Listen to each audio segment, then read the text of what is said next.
Tagal-tagal ka nung wala. Na ano? Love life. Happy ako ngayon. Ano yung may love life? Meron naman. Ay, okay. Matagal na. Pero syempre, dahil hindi naman showbiz. Pero sa ilang interview ko, nasabi ko na yun. Kaya lang tagal na kasi natin hindi nagkikita. So, okay na, okay ako. Hindi, matagal na ba to yung love life na to? Mga 3 years na rin halos. Wow. Pero syempre, dahil hindi naman showbiz, ay Kung ginawa mo ba yung F-boy, may love life? Wala pa. Oh, okay. Pero yung love life ngayon, nakaplano ba to? Hindi siya nakaplano, yung love life na nag-umpisa nung pandemic, hindi naman siya planado.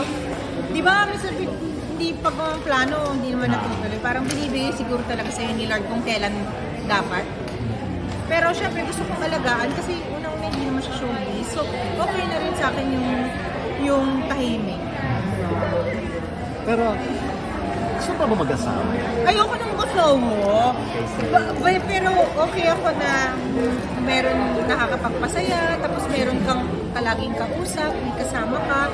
Okay ba sa kanya yung ganyang ko? Kaya baka mamaya siya may gusto mo. Actually, settle down. Yeah, napapag-usapan namin yun. Pero, he respects me and he respects kung ano may decision ko. Like ako, naiintindihan ko naman siya.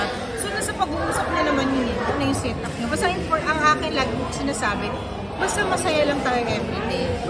Tsaka yun lang nga din, kasi hindi ako yung tipo ng tao na paplano ng long term na plano. Hindi kasi ako takot na ako magplano. Kasi plano. Oo, tsaka ano siguro jaded din ako sa past ko. Pero sa akin, mas maganda yung kung ano bigay sa'yo ni Lord. Embrace mo na lang. Siya na bahala sa'yo. Basta gumagawa ka lang ng tao.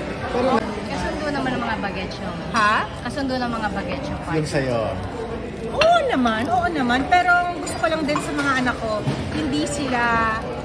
I think, Don't meddle. pat on the back, I've raised my kids. I've raised very good children. So, tsaka adults na sila So, hindi naman sila nakikialam. Basta happy ako and sinasabi ko sa kanila, huwag kayong mag-alala. Kung ano yung pinapasukan ko, alam ko na malabasan. If ever kailangan. Grabe adults na sila. Pero Super adults na yung parang mga kapatid ka. anak ko. Parang kapatid ka. Oh, thank you. Hindi, wag lang, hindi lang ako nagpapastress. Oo. Tama naman yun. Is someone